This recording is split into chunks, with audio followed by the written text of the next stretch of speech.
కానీ దురదృష్టం ఏంటంటే ఇది రాజకీయం చేసేటువంటి ప్రయత్నం చేస్తా ఉన్నారు. కొత్త ఓటర్ల నమోదు,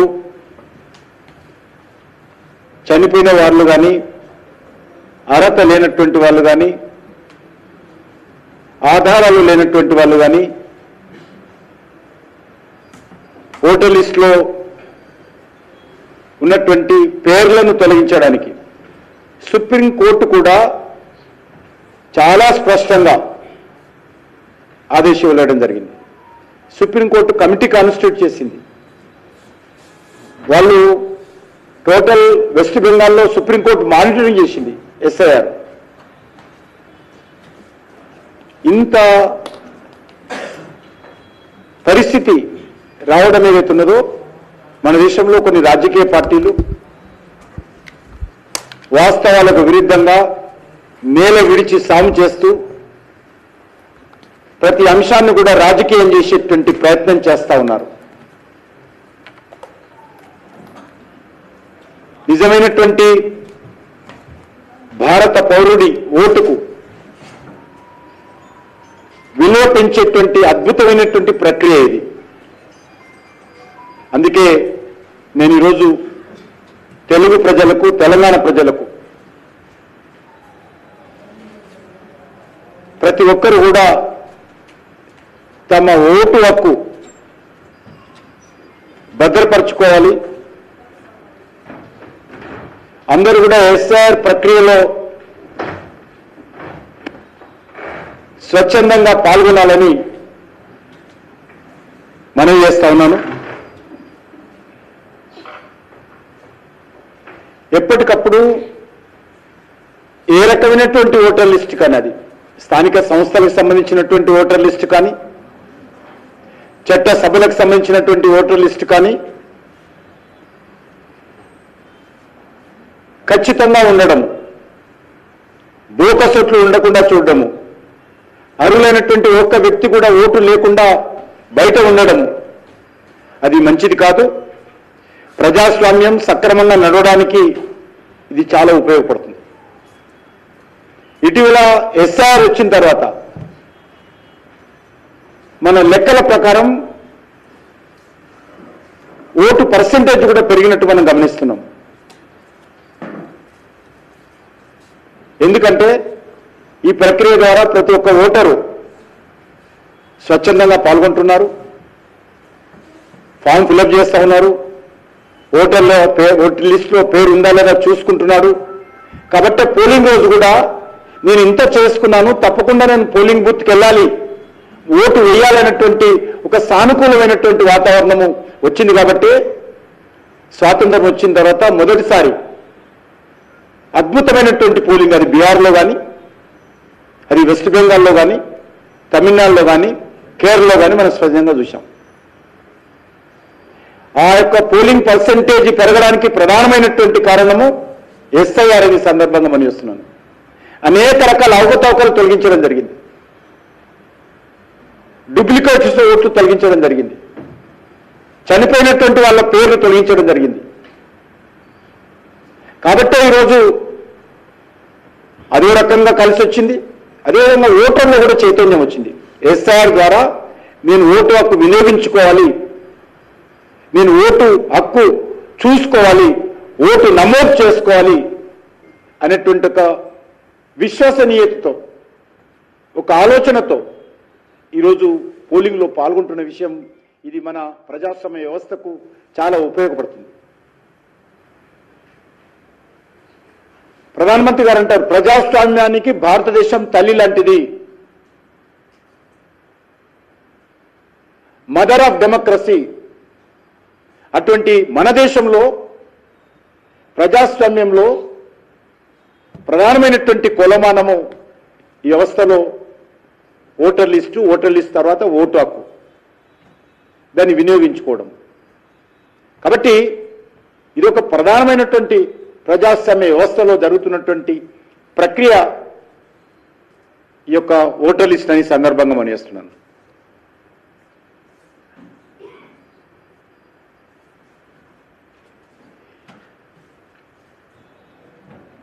ఇంత అద్భుతంగా ఎలక్షన్ కమిషన్ రాజకీయాలకు అతీతంగా, ప్రభుత్వాలకు అతీతంగా రాజ్యాంగబద్ధమైనటువంటి స్వతంత్ర సంస్థ ఎలక్షన్ కమిషన్. ఏ రాజకీయ పార్టీకో ఏ ప్రభుత్వం యొక్క కనుసైగల్లో పనిచేసేటువంటి సంస్థ కాదు.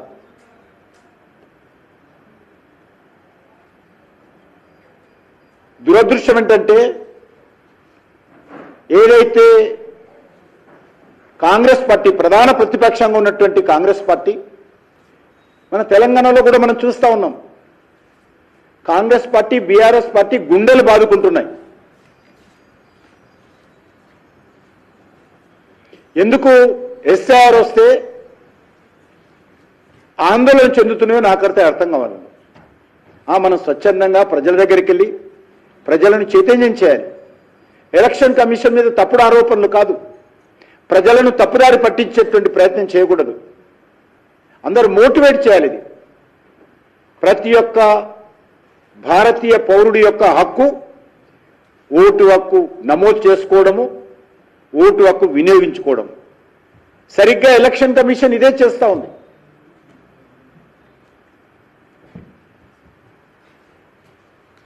ఈరోజు మనం చూసాం అనేకమైనటువంటి మన హైదరాబాద్లోని రోహింగ్యాలు కానీ, పాకిస్తాన్ వాళ్ళు వచ్చినటువంటి వాళ్ళు కానీ, లేక బంగ్లాదేశ్ నుంచి వచ్చినటువంటి వాళ్ళు కానీ కోట్లల్లో కేసులు ఉన్నాయి. కొంతమంది జైల్లో ఉన్నారు. వాళ్ళు ఓటు హక్కు ఐడి కార్డు ఉంది, ఆధార్ కార్డు ఉంది, రేషన్ కార్డు ఉంది. కొంతమందికి బ్యాంకు లోన్లు తీసుకున్నారు. దాని గురించి మాట్లాడారు. ఈరోజు కాంగ్రెస్ పార్టీ ప్రభుత్వము, ముఖ్యమంత్రి స్వయంగా బెదిరించేటువంటి ప్రయత్నం చేస్తూ ఉన్నాడు. మొన్న ఒక ముస్లింల సమావేశం పెట్టి మీరు జాగ్రత్తలు తీసుకోకపోతే మీ ఓట్లన్నీ పోతాయి,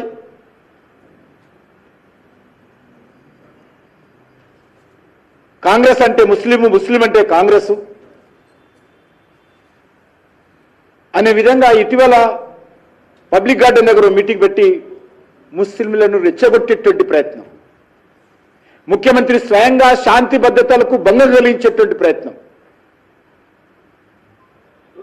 ఎస్ఆర్ ప్రక్రియను దెబ్బతీసేటువంటి ప్రయత్నం, మతంతో ముడిపెట్టేటువంటి ప్రయత్నం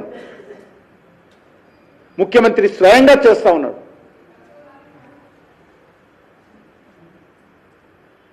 నేను ఒక్కటే అడుగుతా ఉన్నాను,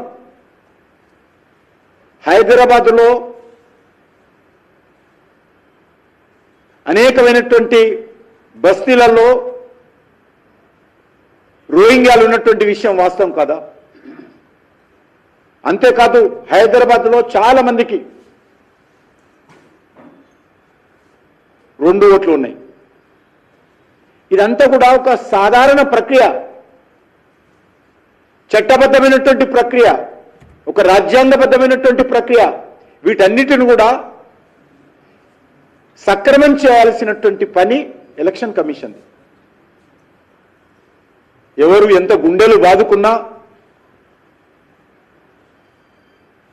ఎవరు ఎలక్షన్ కమిషన్ మీద తప్పుడు ఆరోపణలు చేసినా ఈ ప్రక్రియను ఎవరు ఆపడానికి వీల్లేదు.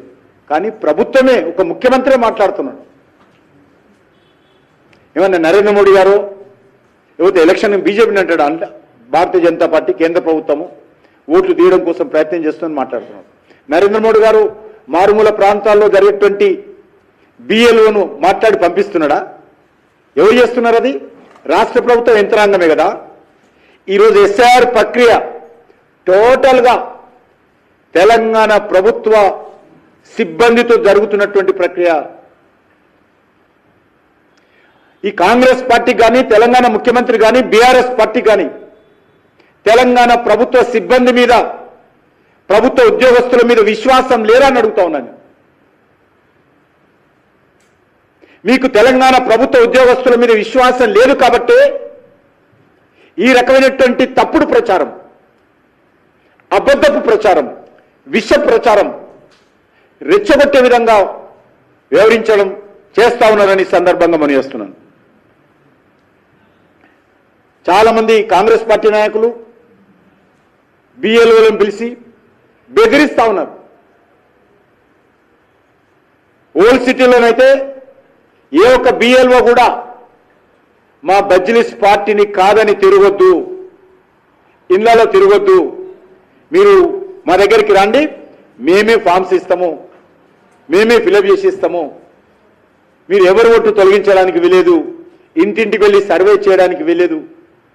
ఈ రకంగా మజ్లిస్ పార్టీ చాలా పెద్ద ఎత్తున హైదరాబాద్లో బెదిరించేటువంటి ప్రయత్నం చేస్తూ ఉంది, రెచ్చగొట్టేటువంటి ప్రయత్నం చేస్తూ ఉంది. గత 3 నెలలుగా 4 నెలలుగా ఇదే కార్యక్రమం పెట్టుకున్నారు వాళ్ళు.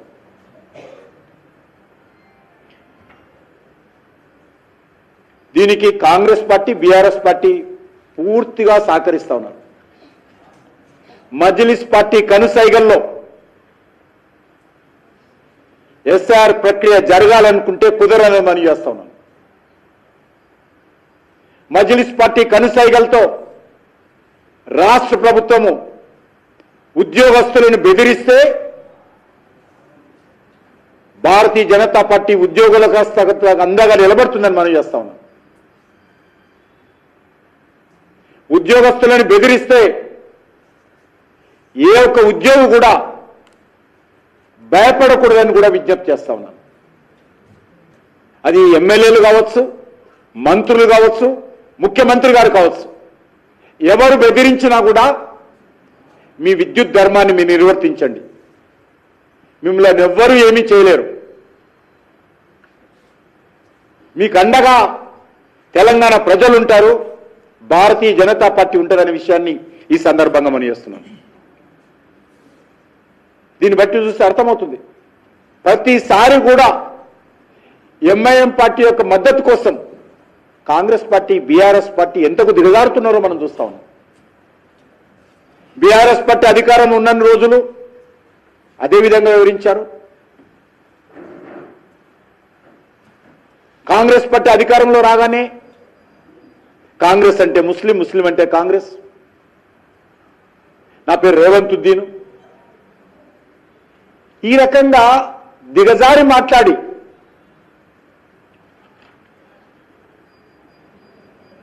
మజ్లిస్ పార్టీ అడుగులకు మడుగులొత్తేటువంటి దివాలా కోరు చర్యలకు ఈరోజు పాల్పడతా ఉన్నారు.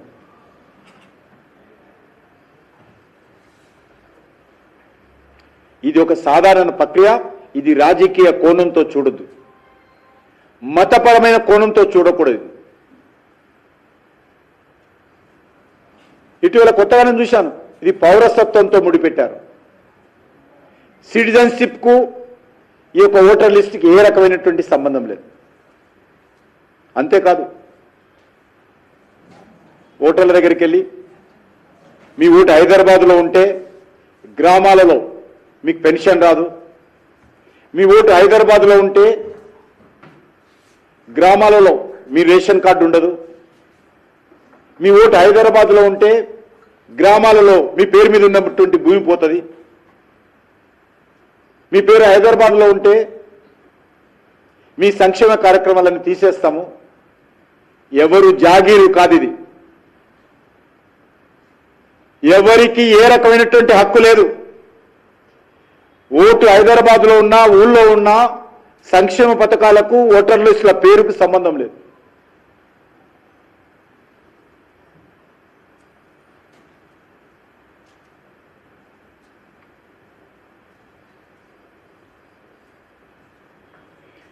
అదేవిధంగా దీనికి పౌరసత్వంతో కూడా ఏ రకమైనటువంటి సంబంధం లేదు.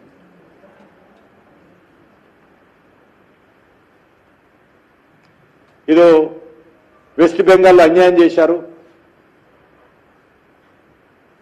బీహార్లో అన్యాయం చేశారు, ఆ మాట కేరళలో అన్నాను. మరి సేమ్ ప్రక్రియ కేరళలో జరిగింది కదా, అదే ప్రక్రియ తమిళనాడులో జరిగింది కదా, అక్కడ డిఎంకే ప్రభుత్వం ఉంది కదా, కేరళలో సిపిఎం ప్రభుత్వం ఉంది కదా, వెస్ట్ బెంగాల్లో మమతా బెనర్జీ గారి ప్రభుత్వం ఉంది కదా. మొత్తం ఎలక్షన్ రిజల్ట్స్ వచ్చేంత వరకు పూర్తి ప్రభుత్వం ఎంత అంతా కూడా తన చేతిలో పెట్టుకున్నది కదా ఆమె. తన కబంధ హస్తాల్లో పెట్టుకుంది కదా.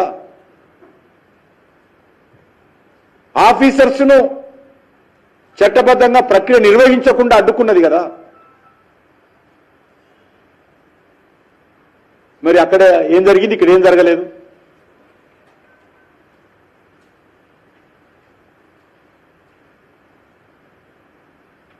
ఇది బాధ్యతారహితమైనటువంటి చర్యలు. ఇవి నిరాధారమైనటువంటి మాటలు ఈరోజు తెలంగాణలో ప్రచారం చేసే ప్రయత్నం చేస్తూ ఉన్నారు.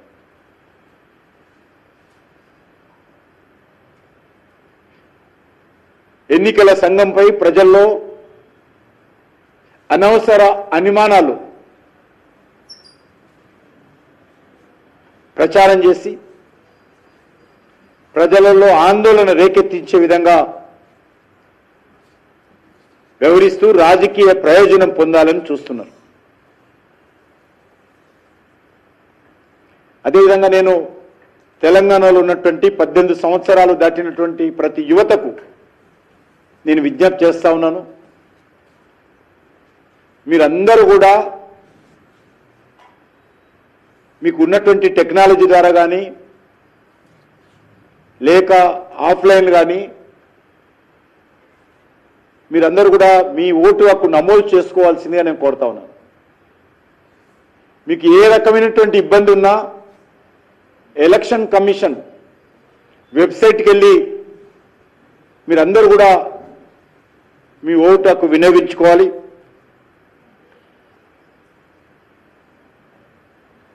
అదేవిధంగా ఏదో ఒక కారణంతో ఓటర్ లిస్టులో పేరు లేనటువంటి ప్రతి భారతీయుడు, ప్రతి తెలంగాణలో ఉన్నటువంటి ప్రతి వ్యక్తి కూడా తమ ఓటు ఉన్నదా లేదా, ఓటు లేకపోతే నమోదు చేసుకున్నటువంటి ప్రక్రియకు అందరూ స్వచ్ఛందంగా ముందుకు రావాలని తెలంగాణలో ఉన్నటువంటి ప్రతి వ్యక్తికి నేను ఈ సందర్భంగా మనవి చేస్తున్నాను. అందరూ కూడా తనిఖీ చేసుకోండి. మీరు ఇల్లు మారితే కొత్తగా వచ్చినటువంటి ప్రస్తుతం నివాసం ఉంటున్నటువంటి ఇంటి పేరు మీద కూడా మీరు నమోదు చేసుకోవచ్చు. లేకపోతే మీరు ఏదైతే మీ సొంత గ్రామమో సొంత ఇల్లు ఉన్న దగ్గర కూడా చేసుకోవచ్చు. ఎక్కడ ఉన్నారో అక్కడ చేసుకోవాలని నియమం కూడా లేదు. కానీ ఎక్కడైనా ఒక దగ్గర ఏదో ఒక పోలింగ్ బూత్లో, ఏదో ఒక అసెంబ్లీలో, ఏదో ఒక జిల్లాలో మీ ఓటు హక్కు ఉండే విధంగా చూసుకోవాల్సిందిగా ప్రతి ఒక్కరిని కోరుతా ఉన్నాను. మీ ఓటర్ లిస్టు పొరపాట్లుంటే కూడా మీ సర్నేమ్ కానీ, మీ ఏజ్ కానీ, మీ కుటుంబ సభ్యుల వివరాలు కానీ అది కూడా సవరణ చేసుకున్నటువంటి అవకాశం, అద్భుతమైనటువంటి అవకాశం ఉంది. మీ ఇంటికే వస్తారు ఈరోజు బిఎల్ఓ. మీ ఇంట్లోనే మీరు కూర్చొని మీ వివరాలన్నీ ఇవ్వండి. కాబట్టి ప్రతి వ్యక్తి కూడా స్వచ్ఛందంగా ముందుకు రావాలి. ముందుకొచ్చి ఈ ఓటర్ లిస్టులో సవరణకు సహకరించాల్సినటువంటి బాధ్యత ప్రతి పౌరుడి యొక్క కర్తవ్యం, రెస్పాన్సిబిలిటీ. కాబట్టి అది తూచా తప్పకుండా పాల్గొనాల్సిందిగా కోరుతా ఉన్నాను. భారత ఎన్నికల సంఘం దేశంలోని విశ్వసనీయత కూడినటువంటి రాజ్యాంగబద్ధమైనటువంటి సంస్థల్లో అతి ప్రధానమైనటువంటి సంస్థ ఎలక్షన్ కమిషన్. 1977లో చూశాము ఏ రకంగా కాంగ్రెస్ పార్టీ ప్రభుత్వము అధికారంలో ఉండి అధికార దుర్వినియోగం చేసి అత్యవసర పరిస్థితి విధించి పత్రికా స్వేచ్ఛ హరించివేసి దేశంలో ఒక నియంత్రిత వ్యవస్థను ఏర్పాటు చేస్తే చాలా చట్టబద్ధంగా ప్రజల యొక్క సహకారంతో ఎన్నికలు నిర్వహించి ఒక నూతన చరిత్రను సృష్టించింది ఎలక్షన్ కమిషన్, భారతదేశ ప్రజలు. కాబట్టి అనేక ఎన్నికల్లో ఎవరు ఊహించని విధంగా ప్రజలు మార్పు రావాలని కోరుకుంటే ఎలక్షన్ కమిషన్ పూర్తిగా ప్రజల ఆలోచనకు అనుకూలంగా మరి ఆ యొక్క మార్పులో కీలక పాత్ర పోషించింది ఎలక్షన్ కమిషన్. ఎక్కడ కూడా పక్షపాతం లేదు. అది ప్రతిపక్షమా, పాలక పక్షమా, కొత్త పక్షమా, ఒక వ్యక్తి పాట, ఏది చూడ ఎలక్షన్ కమిషన్ ప్రజలు ఏ రకమైనటువంటి ఓటు వేశారు, ఆ మెజార్టీ ప్రకారము ఎలక్షన్ కమిషన్ బాధ్యతను ఏ రకంగా నిర్వర్తించిందో అనేక ఆధారాలు ఉన్నాయి. అటువంటి ఎలక్షన్ కమిషన్ను మరింతగా మనము సహకరించి ఆ వ్యవస్థను ఇంకా బలపరుచుకోవాల్సినటువంటి బాధ్యత మనందరిపైన ఉన్నది. అటువంటి ఈ నేపథ్యంలో మరి ఈరోజు తప్పుడు ప్రచారం చేయడం అనేటువంటిది దురదృష్టకరము. నేను ప్రజలను కోరేది ఒకటే, మీ ఓటు మీ హక్కు మాత్రమే కాదు, ఈ దేశ ప్రజాస్వామ్య భవిష్యత్తు, మీ భవిష్యత్తు, మనందరి భవిష్యత్తును నిర్ణయించేటువంటి అద్భుతమైనటువంటి శక్తి ఈ ఓటు హక్కు. కాబట్టి దాన్ని అందరం కూడా కాపాడుకోవాల్సినటువంటి బాధ్యత మనందరిపైన ఉన్నదని ఈ సందర్భంగా మనయేస్తూ, దురదృష్టం ఏంటంటే ఏవైతే బిఎల్ఓలు ఉంటారో ఇంటింటికి ఫామ్ తీసుకొని తిరుగుతున్నారో వాళ్లకు ఇందిరమ్మ చీరలు ఇవ్వండి ఫామ్తో పాటు. చాలా విచారకరం. ఈ ప్రభుత్వం ఏ రకంగా దిగజారిందో అర్థం చేసుకోవచ్చు. రాష్ట్ర ప్రభుత్వ సిబ్బంది కాబట్టి వాళ్ళు బిఎల్ఓలతోటి మరి ఇందిరమ్మ చీరల పంపిణీ చేయిస్తున్నారు. మేము ఎలక్షన్ కమిషన్ కంప్లైంట్ చేశాం, ఫోటోలు తీసి. కాబట్టి దీనిపైన కూడా ఎలక్షన్ కమిషన్ కఠినంగా వివరించాల్సినటువంటి అవసరం ఉంది. ఈరోజు బిఎల్ఓలకు ఐడి కార్డులు స్టేట్ గవర్నమెంట్ ఇచ్చేది కాదు, ఎలక్షన్ కమిషన్ పేరు మీద రావాలి. కానీ తెలంగాణ ప్రభుత్వం మీద ఐడి కార్డులు ఇస్తున్నారు. అక్కడక్కడ కొంత అవగాహన లేనటువంటి వాళ్ళు, అది కూడా కొంత ఆలోచన చేయాలి. నేను జిల్లా కలెక్టర్లకు, మిగతా ఈ యొక్క ఎస్ఆర్ ప్రక్రియలో పాల్గొంటున్నటువంటి ఉన్నతాధికారులందరూ కూడా నేను కోరేది ఒకటే, ధైర్యంతో నిష్పక్షపాతంగా ఎస్ఆర్ ప్రక్రియను తెలంగాణలో అమలు చేయాల్సిందిగా నేను కోరుతా ఉన్నాను. మీకు ఏ రకమైనటువంటి ఇబ్బంది ఉన్నా, ఏ రకమైనటువంటి సమస్యలు వచ్చినా మీరు చిత్తశుద్ధితో వివరించినప్పుడు, నిజాయితీతో మీ బాధ్యత నిర్వర్తించినప్పుడు, ఏ రకమైనటువంటి కష్టం వచ్చినా భారతీయ జనతా పార్టీ అన్ని స్థాయిలో ఉన్నటువంటి ప్రభుత్వ సిబ్బందికి మేము అండగా ఉంటామనే విషయాన్ని ఈ సందర్భంగా మనవి చేస్తా ఉన్నాను. అదేవిధంగా ఎన్యూమరేషన్ ఫామ్స్ ఏవైతే ఉంటాయో నిన్నటి వరకు చాలా నా పార్లమెంట్ కాన్స్టిట్యున్సీలోనే రాలేదు ఇంకా. కాబట్టి ఈ విషయంలో కూడా ఎలక్షన్ కమిషన్ కంప్లైంట్ చేశాం మేము. ఇది ఎలక్షన్ కమిషన్ బాధ్యత. రాష్ట్ర ప్రభుత్వం సహకరించాల్సినటువంటి అవసరం ఉంది. కాబట్టి ఇలాంటి విషయాలు ఏవి కూడా జరగకుండా కఠినంగా వ్యవహరించాలి. ఏ ప్రభుత్వాధికారి ఏ పొరపాటు చేసినా కూడా ఎలక్షన్ కమిషన్ కఠినంగా చర్యలు తీసుకుంటుందనే విషయాన్ని కూడా నేను ఈ సందర్భంగా ఎలక్షన్ కమిషన్ కోరుతూ సెలవు తీసుకుంటున్నాను.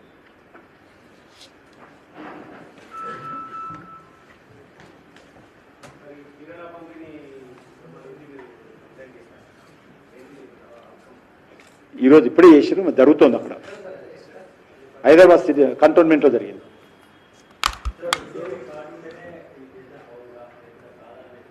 ఏంది ఏంది ఏంది ఇప్పుడు మీ ఇంటికి ఫామ్ తీసుకొని వచ్చారు కదా, ఎవరైనా బీజేపీ సభ్యత్వం తీసుకుంటారా మీరేమన్నా? లేదా ఎవరైనా ఎవరైనా ఎవరైనా రేవంత్ రెడ్డి ఇంటికి కూడా ఫామ్ తీసుకొని పోయి ఉంటారు, లేకపోతే కేటీఆర్ ఇంటికో కేసీఆర్ దగ్గర కూడా ఫామ్ తీసుకొని పోయి ఉంటారు, లేకపోతే అసదుద్దీన్ ఓవైసీ ఇంటికి కూడా ఫామ్ తీసుకొని పోయి ఉంటారు. ఎక్కడ కూడా బీజేపీలో ఫామ్ ఇచ్చి మెంబర్షిప్ తీసుకోమని అడగలేదు కదా.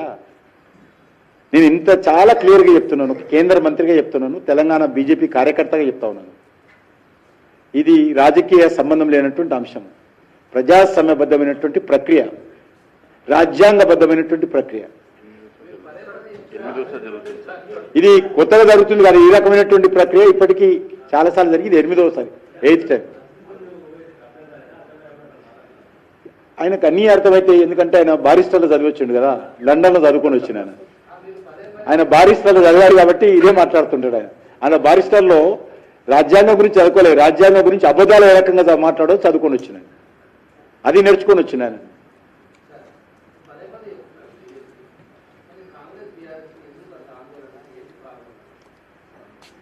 ఎంతసేపు ఈ రెండు పార్టీలు కూడా మజ్లిస్ పార్టీ ఓల్డ్ సిటీలో చాలా దొంగ ఓట్లు ఉన్నాయి, లేకపోతే సిటీలు కూడా అక్కడక్కడ ఉన్నాయి. ఈ ఓట్లు ప్రక్రియ సరిగ్గా జరిగితే మా పప్పులు ఉడకవని మజ్లిస్ పార్టీ భావిస్తూ ఉంది. కాబట్టి ఈరోజు మజ్లిస్ పార్టీతో పాటు ఎక్కడెక్కడైతే దొంగ ఓట్లు ఉంటే మాకు లాభం చేకూరుతుంది అనేటువంటి ఆలోచన ఈ రెండు పార్టీలకు కూడా ఉంది. ఎందుకంటే వీళ్ళకు ఎప్పుడు కూడా తెలంగాణ ప్రజల మీద విశ్వాసం లేదు, వీళ్ళకు డబ్బుల మీద విశ్వాసం ఉంది, రాజ్యాంగ ప్రక్రియ మీద విశ్వాసం ఉండదు. కాబట్టి ఈ రకమైనటువంటి వ్యవహారం చేస్తా ఉన్నారు. నేను అనలేదు కానీ ఓల్డ్ సిటీలో జరుగుతున్నది కదా, నేను ఆ రకంగా అనలేదు.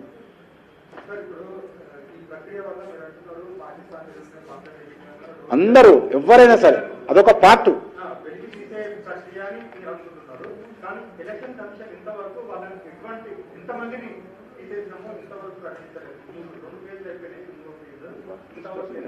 ఎందుకు ప్రకటించలేదు? బీహార్లో ప్రకటించింది, వెస్ట్ బెంగాల్ ప్రకటించింది. వాళ్ళు ఎవరు విదేశస్తులు ఎవరు అనేది వాళ్ళు నిర్ణయించారు కదా. ఆధారాలు చూపినటువంటి వాళ్ళందరినీ కూడా నేనున్నాను అనుకో, నేను కూడా ఏ ఆధారం చూపితే నా ఓటు కూడా తీసేస్తాను.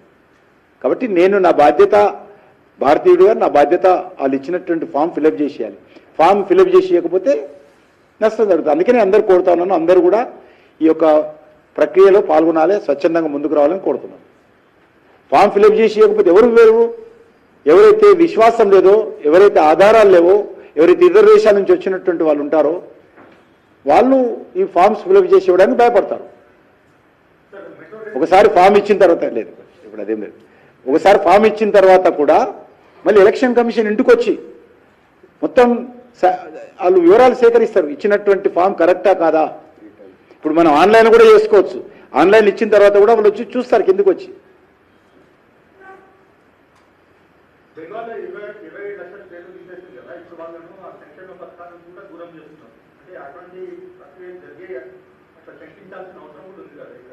ఎక్కడ అందుకే చేసుకోమంటున్న పేర్లు నేను అందుకే వేయాలంటున్నా కదా, వాళ్ళు ఆ రకంగా చేస్తారని అంటూ అందుకే చేయమంటున్నాను.